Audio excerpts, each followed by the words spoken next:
Good morning and welcome to the Core Connection. I'm Mira Rubin here with you on Enlightened World Network.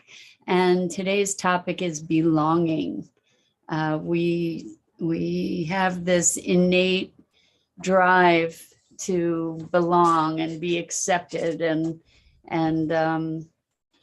often turn ourselves inside out and upside down to achieve this state of belonging. Which is fleeting in many ways. Anyway, we get to discuss this and the impact of belonging on our self-acceptance and acceptance of others. Should be an interesting conversation. Good morning, Rosalind. Welcome. So good to have you here with us this morning. And welcome to everybody else who's joining us. Before we get started, let's take a minute or two to just get present. So let's take a deep breath in through your nose and hold it. And imagine clean, crisp oxygen flooding your lungs, flowing into your bloodstream, nourishing all your cells, your organs, bringing vital life energy to your body and being. And as you exhale any tension, stress, negativity, fatigue. And now let's take another deep breath in through your nose and hold it. This time, imagine brilliant, bright light lighting you up from the inside out, illuminating, electrifying, energizing all your cells, all your molecules, all your electrons, creating this brilliant beam of light from your heart out into the world. And as you exhale any remaining tension, stress, negativity, fatigue. And now let's just gently press our palms together and very softly rub your fingers against your palms to feel the tickling, the tingling, that sensation. Allow yourselves to be present to that sensation. Feel the pressure against your palms and allow that presence to the sensation to bring you into this remarkable physical form, this amazing body that you have that enables you to experience life. And welcome. So today we're talking about belonging and what a profound drive it is. This topic came up for me yesterday when I met with a group of folks, and it turned out coincidentally that all of them were immigrants to this country.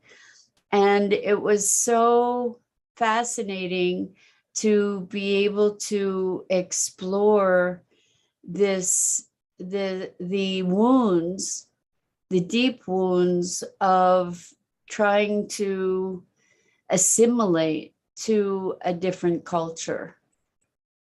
And what struck me was that despite the richness of each of their stories and the pain that they suffered in trying to assimilate and acclimate, what struck me was that experience, although the stories were characterized by otherness, by coming into a new country and feeling the outsider as they came to a new country, what became very clear to me is that it's not that experience isn't unique to people who have immigrated or emigrated.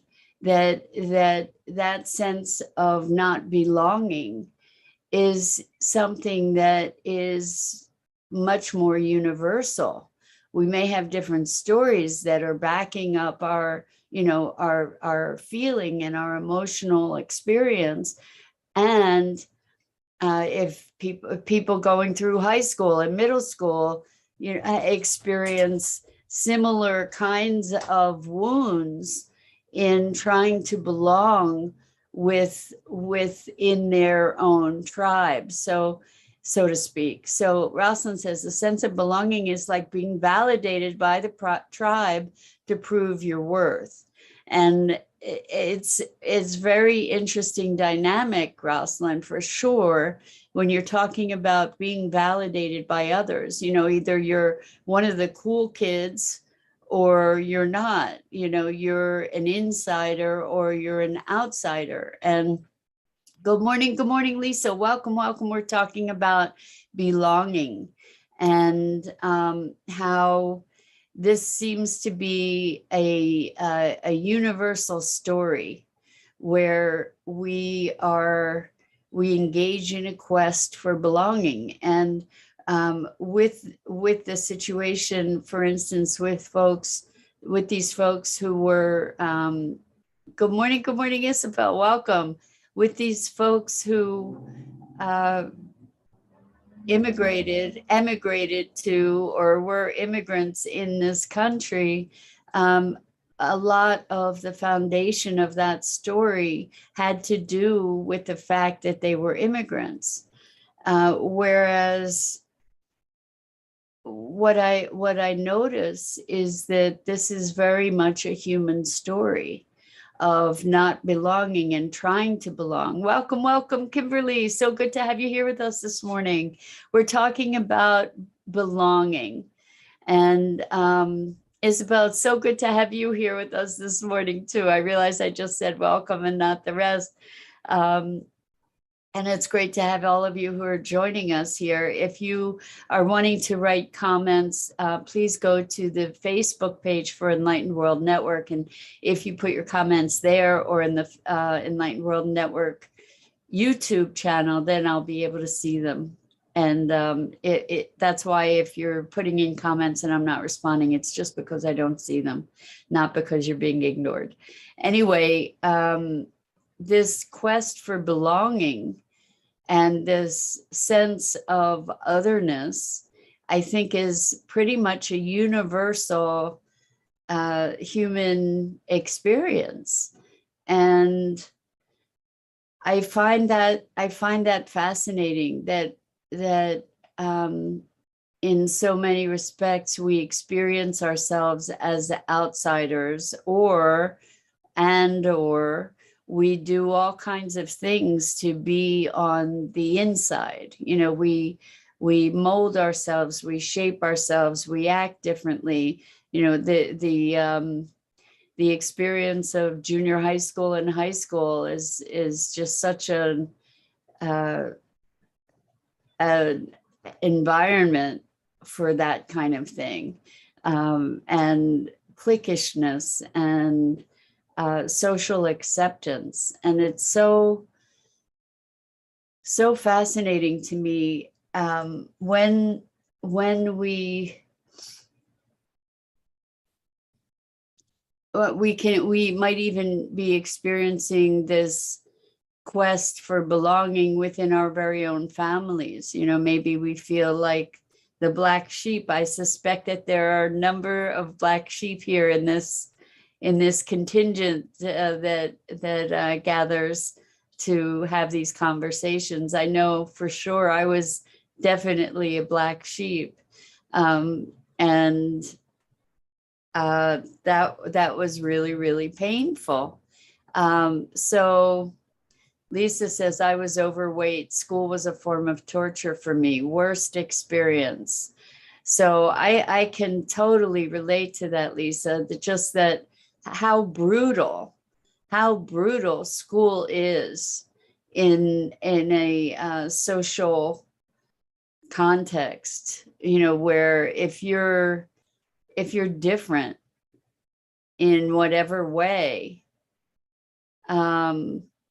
you get tortured for it. And Kimberly says, Lisa, oh dear, that's not fair. So sorry, beautiful. And Lisa, me too. It's just a bad passage that so many of us go through, and hopefully find our way to self-acceptance and to be shifting the lens from this external acceptance, because we are social beings. So And we rely on others for our survival to some degree or another. And welcome, Gia. So good to have you here with us. It's been a little while. Great to have you back. We're talking about belonging. And Kimberly says, we all belong. People are so ignorant. Well, it's true. People can be very cruel to others and to themselves. And in this awareness around belonging, I think we get to be more circumspect to say, what is it we're belonging to? And oftentimes people will turn themselves inside out and do things that are not in alignment with who they are or what they believe in order to fit in to a group. And I think we've all witnessed groupthink and probably been subject to it in one way or another. And it's interesting that a group can have an energy of its own that kind of consumes people as part of it. I mean, if we remember the riots, you know, what happens is something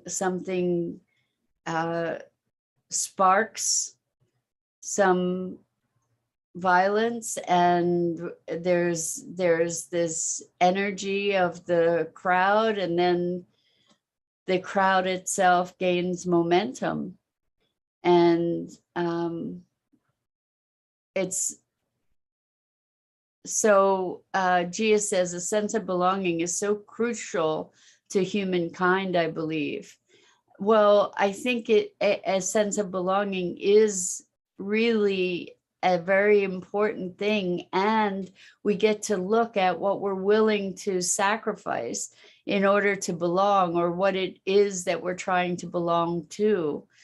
Lisa says a group easily becomes a mob. Exactly.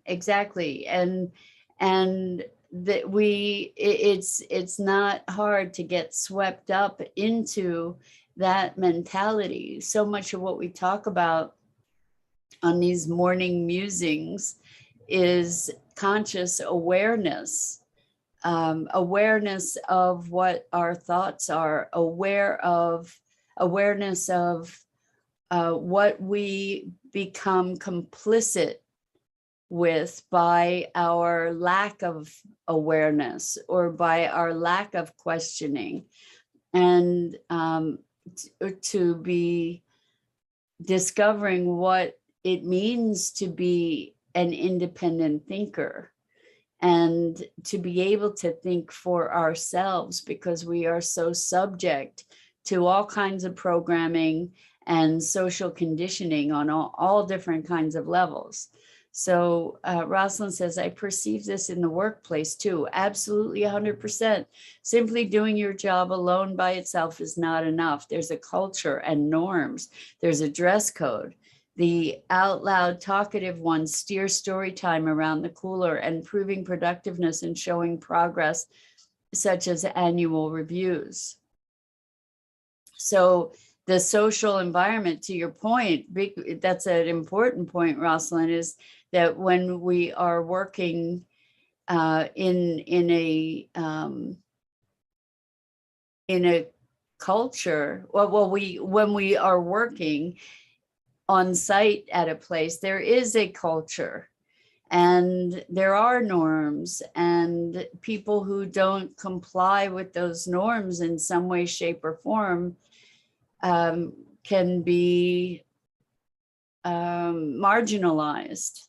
And it's very interesting, you know, like it didn't occur to me up until this very moment to be thinking of humans as pack animals.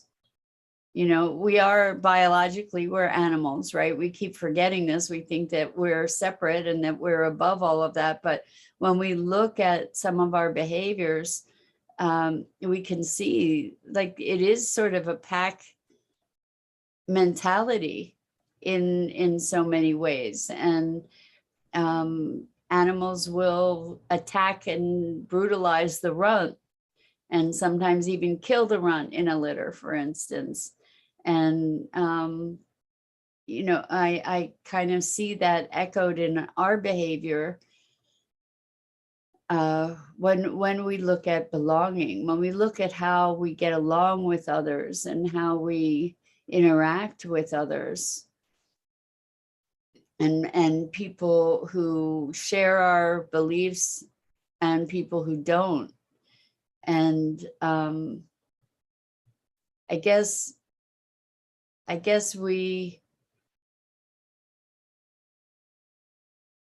there's a transition available to us that comes with more independent thought, with questioning the foundation of things, which is what we come back to over and over again. What are the assumptions that are driving these behaviors? And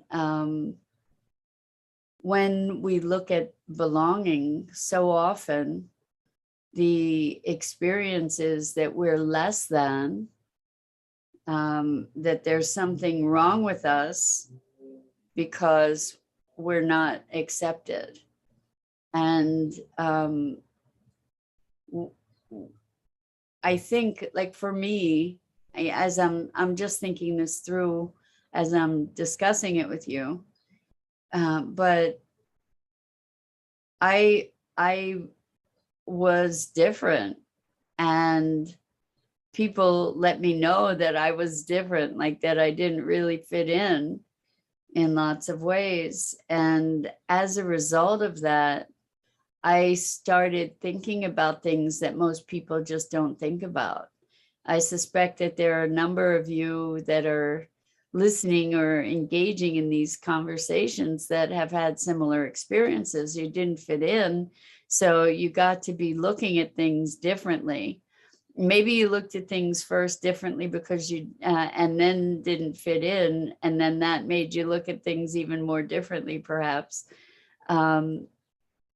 So Rosalind says, belonging in a romantic relationship or friendship, are we essentially looking for ourselves?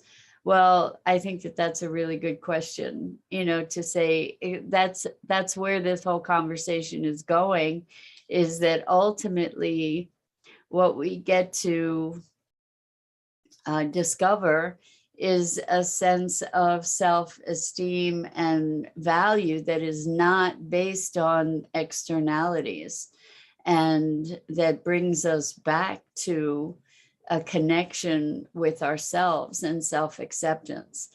And when we have self-acceptance, then belonging isn't as much of an issue, right? When we trust ourselves, when we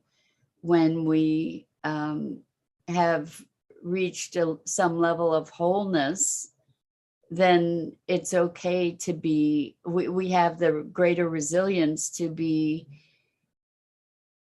confronting or weathering or integrating the fact that perhaps we don't fit in. And that's not necessarily a bad thing. It's so funny, years ago, my nephew, I don't even know how old he was, but at one point he said something like, "You are so weird." And I said, "You say that like it's a bad thing, right?" Like, because I had different values, I had different priorities, I think about different things. And when I had, fortunately, in that situation, I had gotten to a point where I was at peace enough with me so as not to feel that I needed to justify myself or apologize for myself. It's interesting because I recently had another encounter around that very thing, where I said, I'm not going to apologize for my beliefs and my perspectives. And I got the response, well, maybe you should. And I was like, oh boy, how crazy is the world where we require everyone to think the way that we think, where we require everyone to toe the line, where difference is villainized. It's interesting because I know that I don't have children, and I don't have children obviously in school since I don't have children. And the younger people that I know in my life have gone beyond, aren't in school anymore. So I'm not directly privy to it, but I know that there's a growing awareness and supposed tolerance for difference, for difference around cognitive process, around sexuality, around race, that there's a greater awareness, I think, in efforts for tolerance and inclusion. And I think that impulse is an important, or that transformation toward inclusion is such an essential thing for our continued evolution, to find a way to be building bridges to acceptance rather than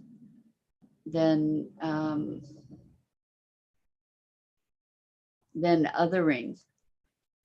And so this notion of belonging, ultimately, the greatest belonging is when we are belonging to ourselves, when we have ownership of ourselves. We talk about that belongs to me, meaning I own that. And when we look at belonging, when we own ourselves, all aspects of ourselves, then we have a greater capacity to be navigating a broader world. Lisa says, my boyfriend was just in here listening when I told him the subject and said, I've never belonged. He tells me I need to change because everyone else can't be wrong. Well, that's not true. Everyone else can be wrong. And it isn't really a matter of right or wrong. Oh my gosh. So here's the thing, look at what we've done in the world. Look at the way the world is operating.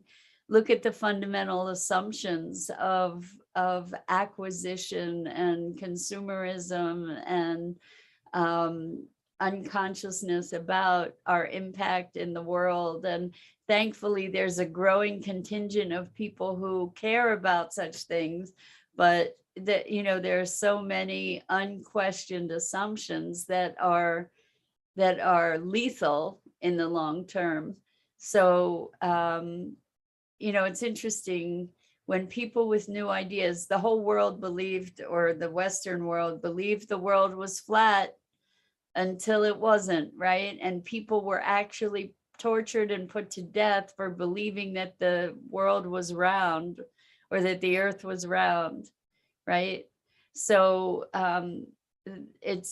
majority does not make truth, and majority does not make right or wrong either.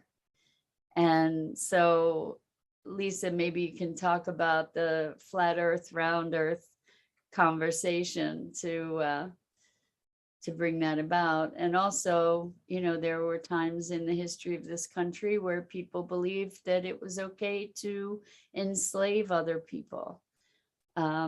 So, that was what everybody believed, or that women weren't as intelligent as men and women shouldn't have a right to vote. And, there are still countries where people believe that women are second-class citizens and are treated like chattel. So, majority does not make truth or righteousness, for that matter. Rosalind says, does a narcissist have the drive to belong? I've read that their sense of self is at the expense of others, deferring their own truths to cultivate the narcissist's desires. It's interesting you're talking about narcissists. I've been watching some YouTube videos around narcissists, having been intimately related to some. And I think that there are lots of compensatory measures to, maybe in response to not belonging. I don't know. I am still trying to wrap my head around that whole dynamic, although I see that behavior in people that I'm intimately related with, or to. Let's see. Isabel says, I relate to this. How I grew up from pain is I don't engage in groups anymore. I accepted being different and my own identity. No need for approval, but not engaging to the point of vulnerability that other people can treat me less, besides the ones who are in my life, in my heart. So Isabel, I noticed too, I feel your pain, and I experienced a lot of pain growing up as well, and became more strongly independent as a result. And one-on-one is great for me, and groups, again, there's this whole dynamic that I navigate with great care as well. So I think that when we are more whole, we can allow ourselves to be more vulnerable, and also we can allow ourselves to be more discerning as to when and where that's appropriate, and be selective, be discerning. And I think that that's an important skill, where we don't need people to like us. And we can gravitate to people where there's a greater synergy, that we don't need to be trying to prove our worth to people that are on a different wavelength, different path. So anyway, I know this is a deep topic. There's probably a lot more to discuss, but that's it for today. I'm Mira Rubin. This is the Core Connection, and I go live here each weekday morning on the Enlightened World Network Facebook page and the Enlightened World Network YouTube channel. So please check out the other awesome programming on Enlightened World Network, EWN One with the Earth, Enlightened World Living. And I am so grateful to you for you sharing your hearts and your feelings and your thoughts. Rosalind says, blessings for all, our own journey for navigating our identity roles and truths. Here, Rosalind. Lisa says, I actually got myself a sweatshirt that says, it's okay if you don't like me. Not everyone has good taste. I love it, Lisa. And so on that note, I so appreciate you. And I look forward to these mornings together. And I hope to see you back here again really, really soon. And until then,